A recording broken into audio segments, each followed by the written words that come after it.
ನಮಸ್ಕಾರ. ಈ ನ್ಯೂಸ್ ಟಿವಿಯ ಸ್ಪೀಡ್ ನ್ಯೂಸ್ಗೆ ಸ್ವಾಗತ. ದೇಶ, ರಾಜ್ಯ ಹಾಗೂ ಸ್ಥಳೀಯ ವಿದ್ಯಮಾನಗಳ ಪಟಾಪಟ್ ಸುದ್ದಿ.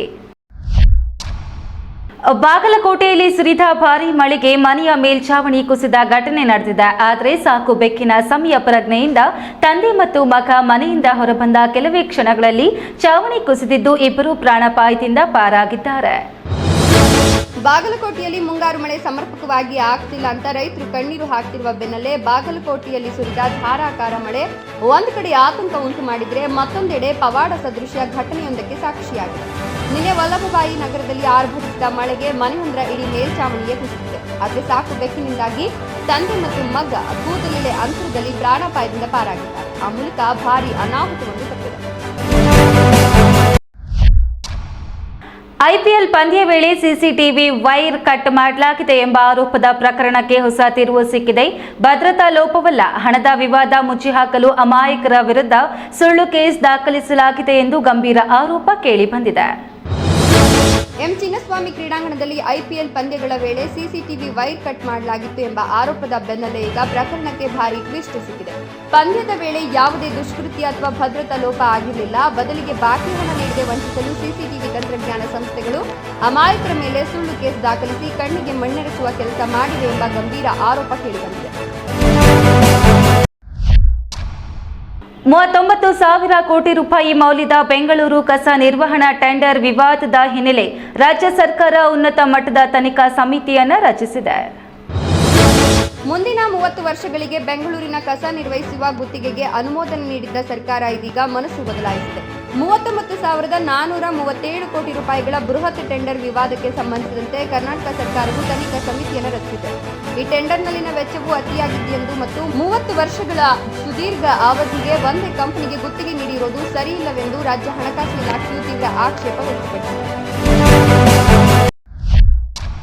ಮುಖ್ಯಮಂತ್ರಿಯಾಗಿ ಅಧಿಕಾರ ಸ್ವೀಕರಿಸಿದ ಬಳಿಕ ಮೊದಲ ಬಾರಿಗೆ ಸ್ವಕ್ಷೇತ್ರ ಕನಕಪುರಕ್ಕೆ ಭೇಟಿ ನೀಡಿದ ಡಿಕೆ ಶಿವಕುಮಾರ್ ಅವರಿಗೆ ಭರ್ಜರಿ ಸ್ವಾಗತ ದೊರಕಿತು.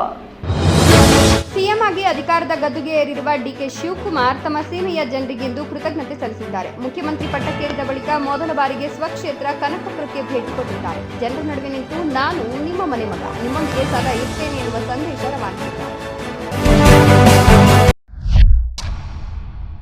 ದೇಶದ 2ನೇ ಬುಲೆಟ್ ರೈಲು ಯೋಜನೆಗೆ ಕೇಂದ್ರ ಸರ್ಕಾರ ಚಾಲನೆ ನೀಡಿದೆ. ದೆಹಲಿ ಮತ್ತು ಪಶ್ಚಿಮ ಬಂಗಾಳದ ಸಿಲಿಗುರಿ ನಡುವೆ ಅತ್ಯಾಧುನಿಕ ಬುಲೆಟ್ ರೈಲು ಸೇವೆ ಆರಂಭಿಸುವುದಾಗಿ ರೈಲ್ವೆ ಸಚಿವ ಅಶ್ವಿನ್ ವೈಷ್ಣವ್ ಘೋಷಿಸಿದ್ದಾರೆ.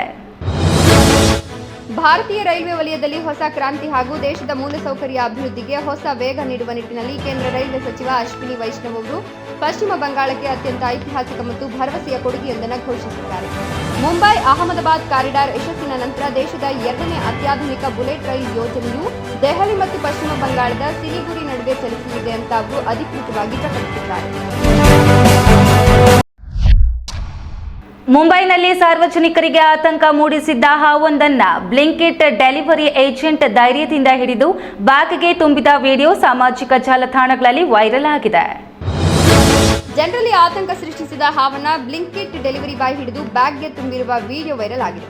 ಈ ಘಟನೆ ಮುಂಬೈನಲ್ಲಿ ನಡೆದಿದೆ. ರಸ್ತೆಯೊಂದರಲ್ಲಿ ಸಾರ್ವಜನಿಕರ ಸುರಕ್ಷತೆಯನ್ನು ಕಾಪಾಡುವಲ್ಲಿ ಬ್ಲಿಂಕಿಟ್ ಸಂಸ್ಥೆಯ ಡೆಲಿವರಿ ಏಜೆಂಟ್ ತೋರಿರುವ ಅದ್ಭುತ ಧೈರ್ಯ ಮತ್ತು ಸಮಯ ಪ್ರಜ್ಞೆಯ ವಿಡಿಯೋವೊಂದು ಸಾಮಾಜಿಕ ಮಾಧ್ಯಮಗಳಲ್ಲಿ ಭಾರಿ ವೈರಲ್ ಆಗಿದೆ. ರಸ್ತೆಯ ಮಧ್ಯದಲ್ಲಿ ಸಾರ್ವಜನಿಕರಿಗೆ ಆತಂಕ ಮೂಡಿಸಿದ್ದ ಹಾವೊಂದನ್ನು ಯಾವುದೇ ಅಂಜಿಕೆಯಿಲ್ಲದೆ ಹಿಡಿದು ಸುರಕ್ಷಿತವಾಗಿ ಬ್ಯಾಗ್ಗೆ ಹಾಕಿರುವ ಈ ಯುವಕನ ಸಾಹಸಕ್ಕೆ ನೆಟ್ಟಿಗರು ಭಾರಿ ಪ್ರಶಂಸೆ ವ್ಯಕ್ತಪಡಿಸಿದ್ದಾರೆ.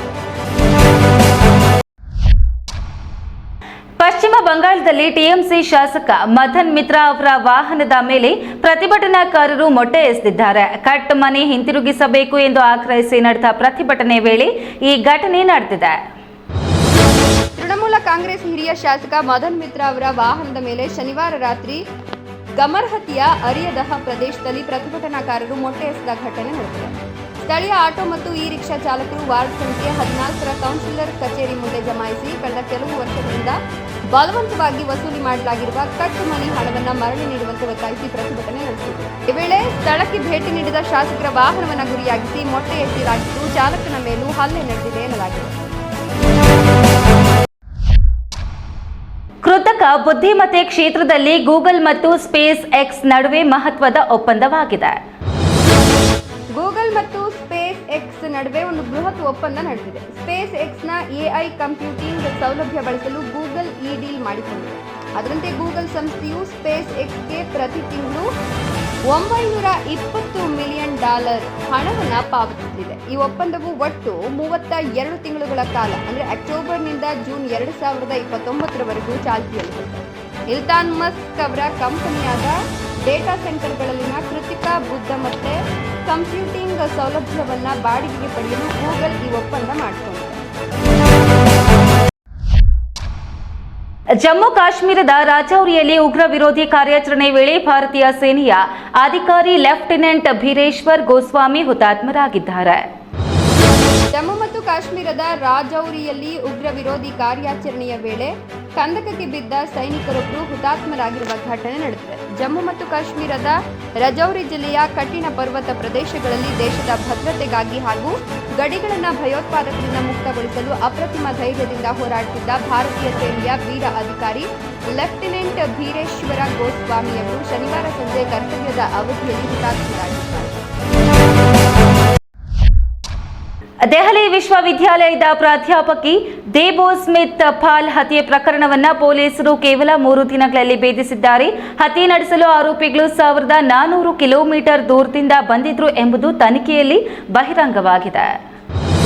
ಇತ್ತೀಚೆಗಷ್ಟೇ ದೆಹಲಿ ವಿಶ್ವವಿದ್ಯಾಲಯದ ಶಿವಾಜಿ ಕಾಲೇಜಿನ ಪ್ರಾಧ್ಯಾಪಕಿ ದೇಬೋ ಸ್ಮಿತ್ ಪಾಲ್ ಅವರ ಕೊಲೆ ನಡೆದಿತ್ತು. ಅವರನ್ನು ಹತ್ಯೆ ಮಾಡಲು ಹಂತಕರು 1400 ಕಿಲೋಮೀಟರ್ ದೂರದಿಂದ ಬಂದಿದ್ರು ಎನ್ನುವ ಮಾಹಿತಿ ಲಭ್ಯವಾಗಿದೆ. ಅಷ್ಟೇ ಅಲ್ಲದೆ ಪೊಲೀಸರು ಕೇವಲ 3 ದಿನಗಳಲ್ಲಿ ಆರೋಪಿಗಳನ್ನು ಪತ್ತೆ ಹಚ್ಚಿದ್ದಾರೆ. ಪೊಲೀಸರ ಈ ತಕ್ಷಣದ ಮತ್ತು ವ್ಯವಸ್ಥಿತ ಕಾರ್ಯಾಚರಣೆಯು ಸಾರ್ವಜನಿಕರಲ್ಲಿ ಸುರಕ್ಷತೆ ಹಾಗೂ ನ್ಯಾಯಾಂಗ ವ್ಯವಸ್ಥೆಯ ಮೇಲಿನ ನಂಬಿಕೆಯನ್ನು ಮತ್ತಷ್ಟು ಬಲಪಡಿಸಿದೆ. ಈ ನ್ಯೂಸ್ ಟಿವಿಯ ಸ್ಪೀಡ್ ನ್ಯೂಸ್ ಜೊತೆಗೆ ತಪ್ಪದೇ ವೀಕ್ಷಿಸಿ. ಈ ನ್ಯೂಸ್ ಟಿವಿಯ ಮುಖ್ಯ ಸಂಚಿಕೆ ರಾತ್ರಿ 8:30ಕ್ಕೆ.